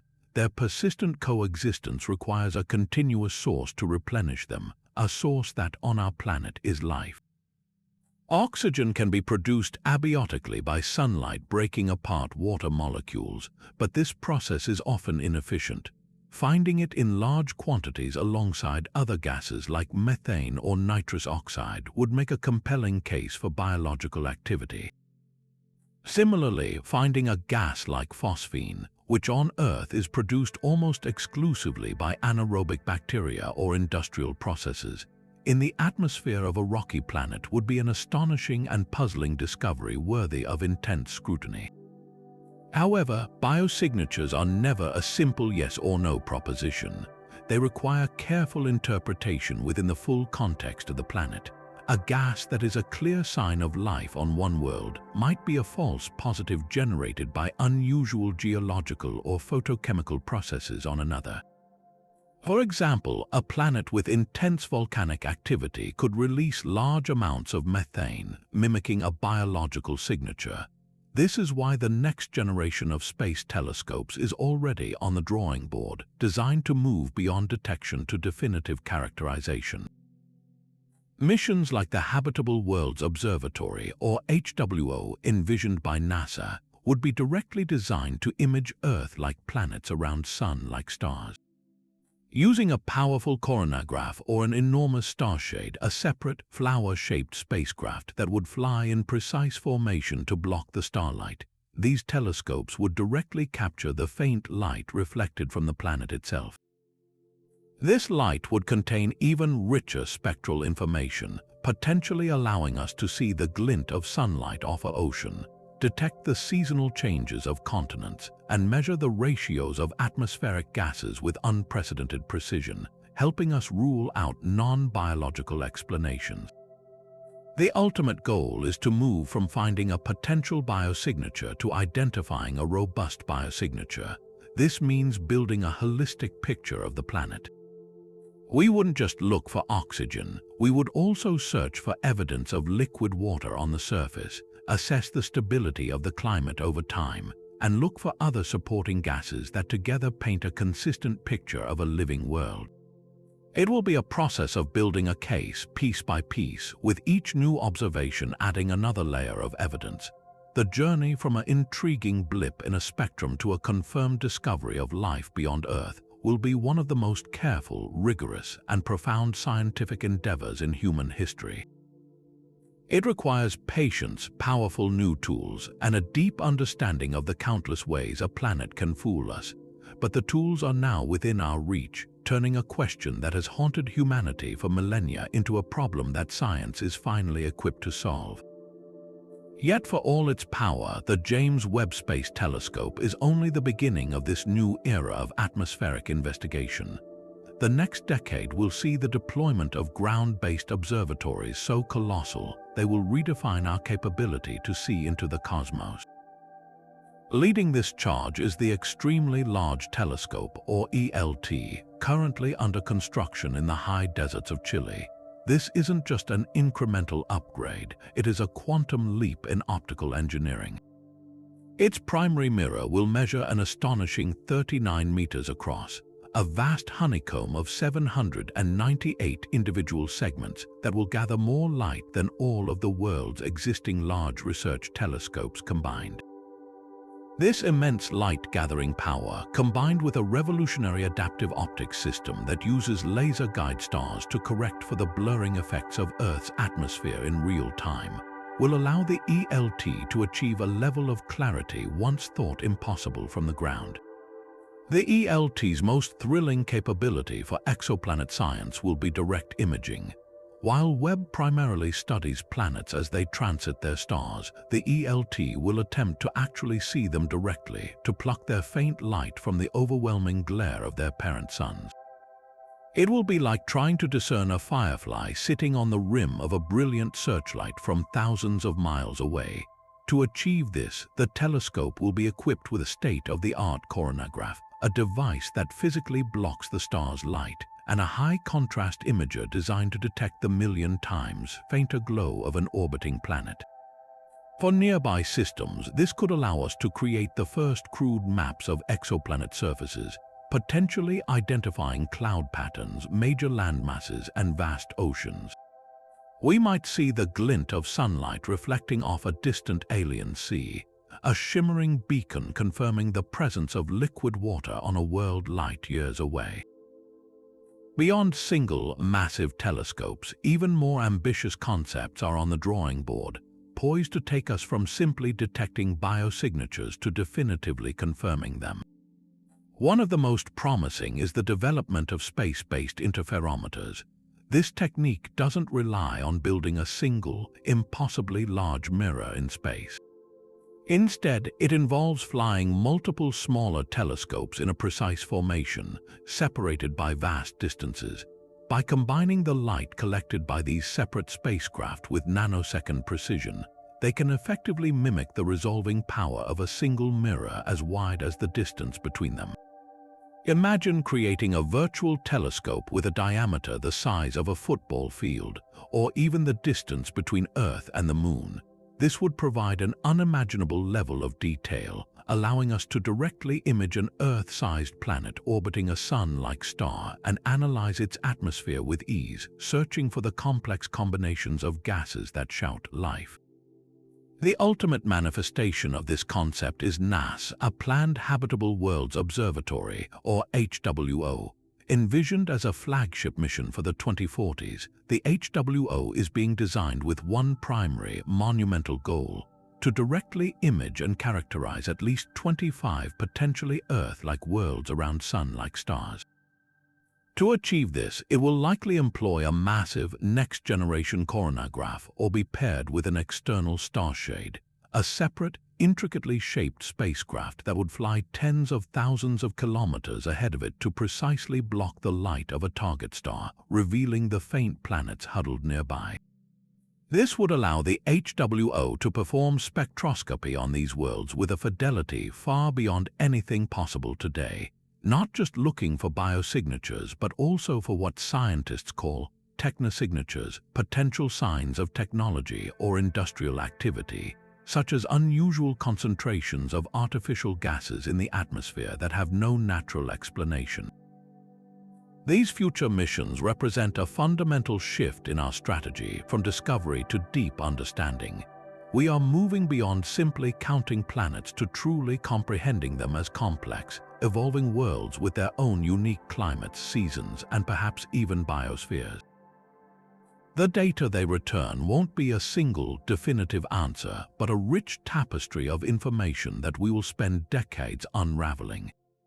It will allow us to move from asking, "Could this planet be habitable?" to "What is the actual state of its environment?" and finally, to the most profound question of all, "Does it hold life?" This is the future of exoplanet exploration, a coordinated, multi-generational effort using the most advanced machines we can conceive to finally answer the oldest question we have ever asked. Yet for all our growing knowledge of these captivating worlds, a profound and humbling question remains: could humanity ever hope to visit them? The sheer distances involved are almost incomprehensible. The very closest exoplanet, Proxima Centauri b, is 4.2 light-years away. A single light-year is the distance light travels in 1 year, moving at 299,792,458 meters per second. That means Proxima Centauri b is about 40 trillion kilometers from Earth. To grasp that scale, consider our most distant interstellar probes, Voyager 1 and Voyager 2. They are traveling at speeds exceeding 60,000 kilometers per hour, and after nearly 50 years in space, they have only just left the influence of our Sun. At that rate, it would take them over 70,000 years to reach our nearest stellar neighbor. Our current chemical rocket technology, which has so brilliantly enabled our exploration of our own solar system, is simply not adequate for the interstellar ocean. This has not stopped scientists and engineers from dreaming, from designing theoretical propulsion systems that could one day bridge the gap between stars. One of the most promising near-term concepts is nuclear propulsion. Instead of burning chemical fuel, a nuclear thermal rocket would use a fission reactor to heat a propellant like liquid hydrogen to extreme temperatures, then blast it out of a nozzle to generate thrust. This could potentially double or even triple the efficiency of our current engines, drastically cutting travel times within our solar system. For interstellar ambitions, more advanced concepts like nuclear fusion rockets are imagined. These would harness the power of hydrogen fusion, the same process that fuels the Sun, to accelerate a spacecraft to a significant fraction of the speed of light. While we have not yet mastered sustained fusion for energy production, let alone propulsion, the physics is sound. A fusion-powered vessel could theoretically reduce the journey to Proxima Centauri to a matter of centuries instead of millennia. The most revolutionary and perhaps the most plausible near-term proposal for reaching another star is not a manned ship at all, but a fleet of microscopic probes. This is the core idea behind Breakthrough Starshot, an ambitious initiative funded by entrepreneur Yuri Milner. The concept is breathtaking in its simplicity and scale. The plan involves building a giant ground-based laser array, a light beamer with the power of 100 gigawatts. This concentrated beam of light would be focused on 1,000 tiny gram-scale probes attached to lightweight light sails. Just as a sailboat captures the wind, these nanocraft would capture the momentum of the photons in the laser beam, accelerating them to an unprecedented 20% of the speed of light. At that velocity, the journey to the Proxima Centauri system would take just over 20 years. These tiny probes, each carrying miniaturized cameras, sensors, and communication equipment, would then fly through the alien system, snapping pictures and collecting data before beaming it all back to Earth. Of course, the engineering challenges are as immense as the ambition. Building a laser array that powerful and that precise is a monumental task. The light sail material would need to be perfectly reflective and incredibly strong to withstand the tremendous acceleration without tearing. Navigating a probe the size of a postage stamp across 4 light-years of space to accurately target a planet is a feat of precision beyond anything we have ever attempted. And perhaps the biggest challenge of all, designing a communication system small enough to fit on the probe yet powerful enough to send a signal all the way back to Earth. Despite these hurdles, Starshot represents a tangible, physics-based path forward, a plan that could be initiated within a generation. For missions that carry human beings instead of microchips, the timescales become far longer, demanding a complete rethinking of the spacecraft itself. This leads to the concept of the generation ship, a self-contained ark designed to travel for centuries or even millennia. This would not be a sleek rocket but a massive artificial world, a vessel housing a permanent human population that would live, work, and die aboard the ship, with their descendants finally arriving at the destination. The engineering and sociological challenges are staggering. The ship would need to be a perfectly closed-loop ecosystem, recycling every drop of water and every molecule of air with near-total efficiency. It would need to produce all its own food, likely through advanced aeroponics or other space-based agriculture. Shielding the inhabitants from cosmic radiation and the effects of microgravity over multiple generations would require revolutionary new materials and perhaps even artificial gravity generated by spinning sections of the vessel. The human factor is perhaps the most unpredictable challenge. Could a society remain stable, healthy, and motivated over such an unimaginable timescale, cut off from the rest of humanity? What cultural and linguistic evolution would occur over hundreds of years in isolation? The very purpose of the mission might be forgotten or become mythological over generations who know only the interior of the ship. This concept pushes the boundaries of human endurance and societal structure, asking us to plan not for a single lifetime, but for the entire future of a branch of our civilization. These theoretical journeys also force us to confront the strange laws of physics itself, specifically Einstein's theory of relativity. As an object approaches the speed of light, time literally slows down for it relative to the rest of the universe. This phenomenon, called time dilation, means that for a crew traveling at a significant fraction of light speed, the journey might only take a few decades of their personal experience. However, back on Earth, centuries would have passed. They could potentially return to an Earth that is unrecognizable, a future so distant that everyone they ever knew is long gone. This creates a one-way trip not just in space but in time, forever separating the travelers from the world they left behind. The dream of interstellar travel is ultimately a testament to humanity's boundless curiosity and our relentless drive to explore. While the obstacles are monumental, they are not necessarily permanent. The history of our species is a story of overcoming the impossible, of transforming science fiction into science fact. The journey to these habitable worlds may begin not with a sudden breakthrough, but with a gradual expansion of our presence in our own solar system, learning to live on Mars and the moons of the outer planets, developing new technologies and adapting as a spacefaring culture.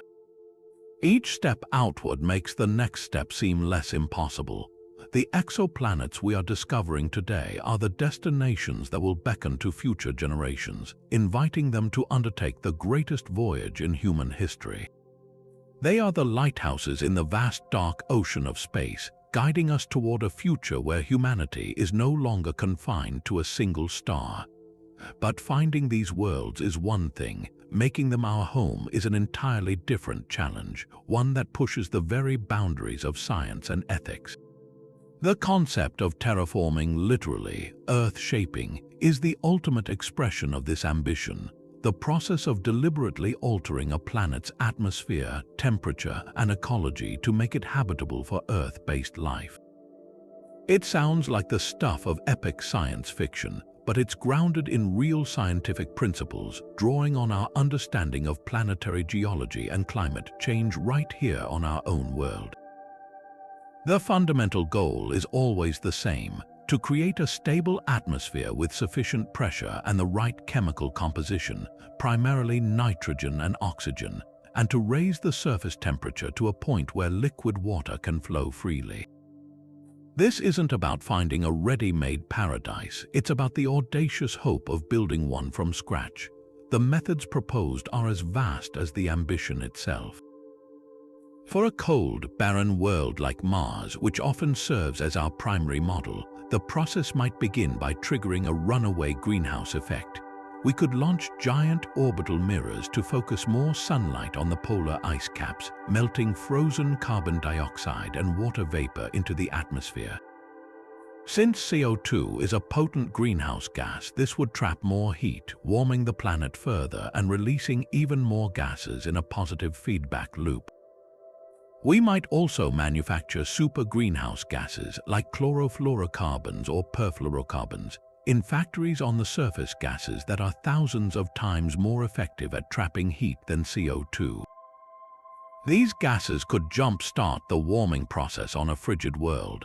To build a breathable atmosphere, we would then need to introduce photosynthetic organisms, first extremophile microbes and later genetically engineered plants, to slowly convert the thick CO2 atmosphere into life-giving oxygen over centuries or even millennia.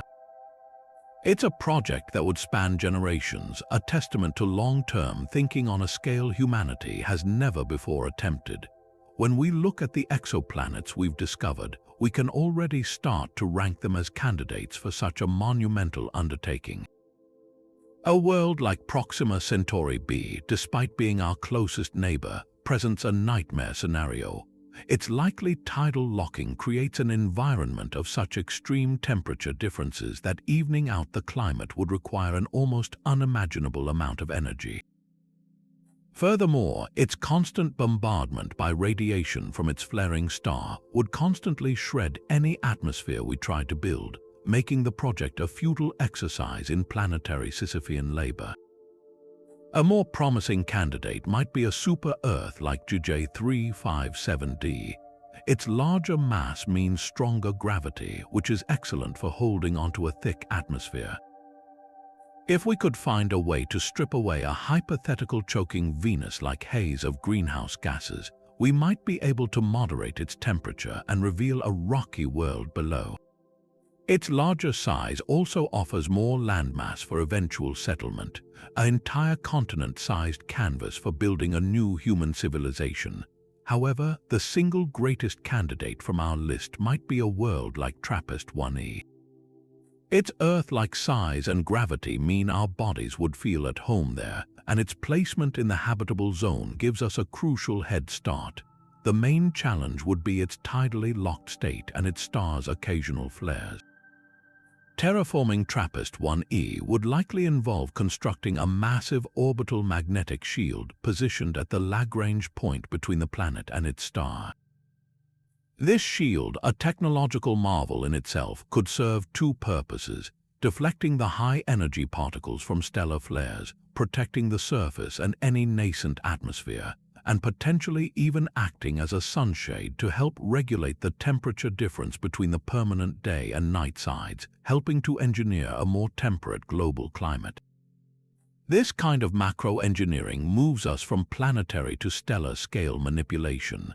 This breathtaking power to reshape an entire world forces us to confront profound ethical questions that we have no precedent for answering. Do we have the right to completely alter another planet, especially when we cannot be 100% certain it is devoid of its own native life? If we discovered a second genesis of life, even just a thin layer of microbial slime in the damp soil of a world like TRAPPIST-1e, would our desire for a new home override our responsibility to preserve a unique and priceless biological heritage? The prime directive from Star Trek is a philosophical concept, not an international law, but it highlights a crucial dilemma: the ethical burden of the more advanced civilization. Terraforming is the ultimate expression of anthropocentrism, the belief that human needs come first. It assumes that any other world is ours to use and modify as we see fit, a mindset that has had devastating consequences on our own planet's ecosystems. Furthermore, the resources required for terraforming would be staggering, likely consuming the entire economic output of a solar system-wide civilization for centuries. This raises questions of distributive justice. Who would decide to undertake such a project? Who would fund it? And who would get to live in the resulting paradise? Would it be a benefit for all humanity, or would it become an exclusive enclave for a wealthy elite, creating a new off-world aristocracy while billions remain on a struggling Earth? The very process could also be incredibly dangerous. If we lose control of a runaway greenhouse effect, we don't just fail. We could permanently transform a potentially valuable, if hostile, world into a true uninhabitable hellscape, forever ruining any scientific value it once held. The dream of terraforming is not just a technical challenge, it is a mirror held up to humanity, reflecting our deepest hopes for survival and expansion, but also our hubris, our past failures as stewards, and our unresolved questions about equity and our place in the cosmic order. The staggering number of potentially habitable worlds we're uncovering forces us to revisit one of the most famous thought experiments in the search for extraterrestrial intelligence, the Drake equation. Conceived by astronomer Frank Drake in 1961, this framework wasn't designed to provide a single, definitive answer, but to structure our ignorance to break down the vast question of, are we alone? Into a series of more manageable, probabilistic terms. For decades, many of these variables were little more than educated guesses, places where hope and philosophy often filled the gaps left by a lack of data. But the exoplanet revolution, the discovery of places like those in the TRAPPIST-1 system and the prevalence of Hycean worlds, is transforming those guesses into estimates grounded in hard observational evidence, fundamentally reshaping what the equation tells us about our place in the cosmos. Let's briefly walk through the equation's factors with this new perspective. The first few terms are now on solid ground. We know the rate of star formation in our galaxy is reasonably steady. Thanks to Kepler, we now know with great confidence that nearly every star has planets, dramatically increasing the value for the fraction of stars with planetary systems. Furthermore, a significant fraction of those stars are stable, long-lived red dwarfs, each potentially hosting multiple planets. The next term, the number of planets per star that could support life, is where our discoveries have had the most profound impact. We now know that rocky planets orbiting within habitable zones are not rare cosmic accidents, they are common.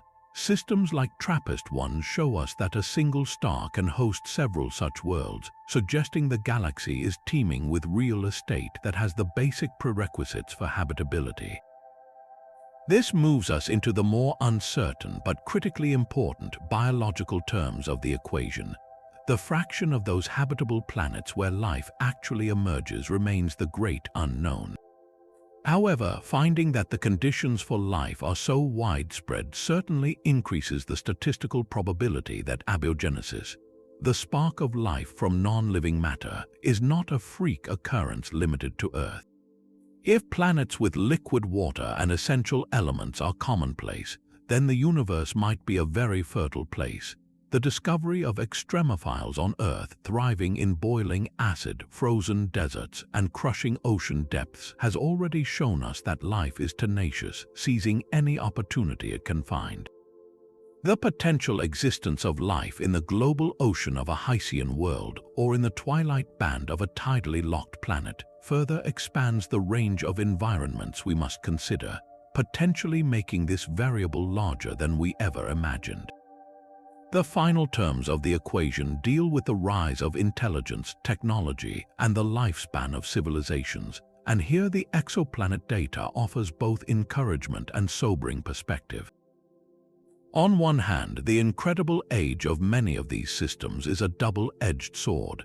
A planet like Kepler 452b has had an extra 1.5 billion years for life to evolve, develop intelligence, and create a technological civilization. This vast head start suggests that if intelligence is a common outcome of evolution, the galaxy could be filled with civilizations immensely older and more advanced than our own. On the other hand, the challenging environments of the most common habitable worlds, those around red dwarfs, might act as a filter. The constant threat of stellar flares and the potential for atmospheric erosion could make it exceedingly difficult for life to progress beyond simple microbial forms, or could regularly reset the evolutionary clock, preventing life from ever reaching a stage where it could look back at the stars. The prevalence of these turbulent environments might mean that while simple life could be common, communicative, technological civilizations are exceedingly rare. Ultimately, the modern interpretation of the Drake equation, informed by our new census of worlds, points toward a universe that is likely rich with life, but perhaps quiet with intelligence. The sheer number of potential habitats makes it increasingly difficult to believe that Earth is the only living planet. Yet, the immense challenges posed by the most common stellar environments suggest the Great Filter, a barrier to the development of advanced spacefaring civilizations, might lie between the emergence of life and the development of technology, or in the long-term survival of that technology itself. This doesn't diminish the profound importance of the search, it refines it. We are no longer just wondering if life exists out there. We are now equipped to ask where it exists, in what forms, and ultimately, to begin the meticulous work of looking for its signs, moving from philosophical speculation into the realm of observable science. For centuries, our species has placed itself at the center of the cosmic drama, seeing our world as a unique sanctuary of life in a vast, silent void. The discovery of so many other potential homes directly challenges this deeply ingrained perspective, forcing a philosophical and existential reckoning as profound as any in human history. This shift in understanding is an extension of the Copernican principle, the revolutionary idea that began when we realized Earth is not the center of the solar system, and our Sun is not the center of the galaxy. Each step has been a lesson in cosmic humility, and the revelation of countless habitable worlds is perhaps the most powerful installment yet. It suggests that the processes that formed our planet and sparked life here are not unique miracles but part of a common, universal mechanics, a cosmic law as regular and predictable as gravity. If life can emerge so readily across the galaxy, then humanity is not the pinnacle of creation but merely one participant in a grand galactic ecosystem, a single thread in a vast and intricate tapestry. This stands in direct opposition to the rare Earth hypothesis, which argues that the specific chain of events that led to a stable, life-sustaining planet like ours is so incredibly fragile and contingent that it might be vanishingly rare. Proponents of this view point to our large, stabilizing moon, which prevents drastic axial tilts that would cause chaotic climate shifts, our perfect position within the Sun's habitable zone, and the protective role of a giant like Jupiter, whose gravity shepherds dangerous comets and asteroids away from the inner solar system. They contend that this precise combination of geological and astronomical luck is what allowed life the billions of years of stability needed to evolve from single-celled organisms to complex, intelligent beings. The discovery of exoplanets, however, is steadily chipping away at this argument. We now see that planets of all sizes and types are common, that multi-star systems can host stable orbits, and that the habitable zone is not a narrow, fixed line but a flexible band whose boundaries are shaped by a world's own atmosphere and geology. While a planet exactly like Earth may indeed be rare, the universe appears to be teeming with a spectacular diversity of worlds that are habitable in their own right, each offering a different pathway for the story of life to unfold. This leads us to the heart of the matter. What does it mean for humanity's self-concept if we are not alone? For some, the idea can feel isolating or diminishing, a blow to our sense of specialness. Yet for many, it offers a breathtaking and unifying perspective. The knowledge that we are part of a larger, interconnected whole could be the very catalyst we need to mature as a species, to finally see past the artificial divisions of nationality, creed, or race and recognize our fundamental shared identity as Earthlings. The immense distances between stars may seem like a barrier, but the simple, demonstrable fact that other Earth-like worlds exist creates a powerful new context for our existence. It reframes our planet not as the entire world, but as our hometown, a cherished and fragile cradle that we must learn to steward responsibly before we can even dream of venturing out to meet our cosmic neighbors. Ultimately, this isn't just about finding life out there, it's about understanding life right here. Each new exoplanet is a mirror, reflecting back a different version of what Earth could have been. By studying the incredible variety of these distant worlds, the super-Earths with their crushing gravities, the tidally locked planets with their eternal twilights, the Hycean worlds with their global oceans, we gain a deeper appreciation for the delicate and fortunate balance that has allowed our own civilization to arise. The search for life beyond Earth is, in its most profound sense, a search for context.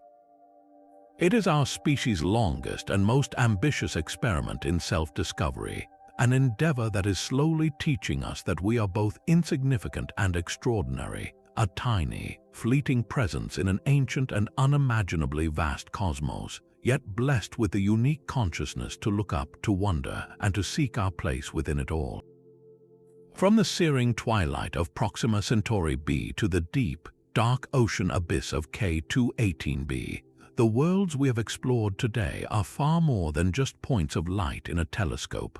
They are a revolution in our understanding of life's potential playgrounds.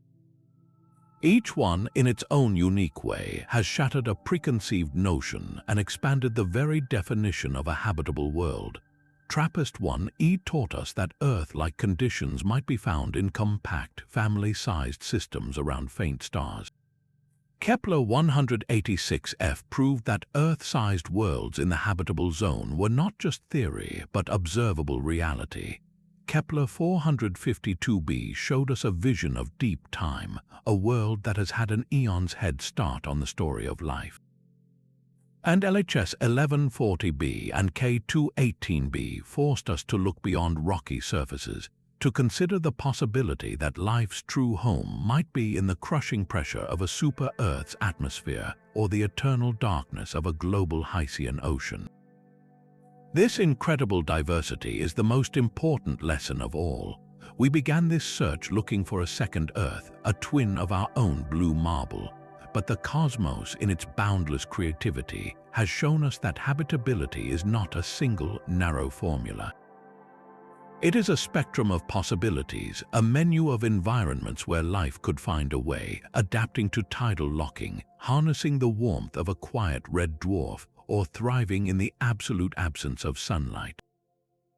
These worlds are not failed copies of our own. They are successful examples of what a living planet can be, each a unique experiment in chemistry, climate, and evolution playing out on a galactic scale. The journey to understand them has only just begun. Every new observation from the James Webb Space Telescope peels back another layer of mystery, and the coming decade, with the power of the extremely large telescope and the promise of the Habitable Worlds Observatory, will transform these faint, enigmatic blips into worlds we can truly know. We will move from inferring their existence to reading the chemical composition of their air, from guessing at their temperatures to mapping their cloud tops. We stand on the threshold of the greatest discovery in human history, not merely knowing that other planets exist, but knowing that life exists upon them. This quest does more than satisfy our curiosity. It holds up a mirror to our own world and our own future. It teaches us the precious fragility of Earth's balanced systems and the astonishing resilience of life itself. It dares us to dream of a future where humanity is no longer confined to a single star, but has learned to sail the cosmic ocean between them. The distances are vast, the challenges monumental, but the harbors are now known to us. These habitable worlds are the lighthouses in the dark, guiding us toward a destiny that is written not just in our history, but in the very chemistry of the stars. The greatest chapters of exploration lie not behind us but ahead, waiting in the light of distant suns.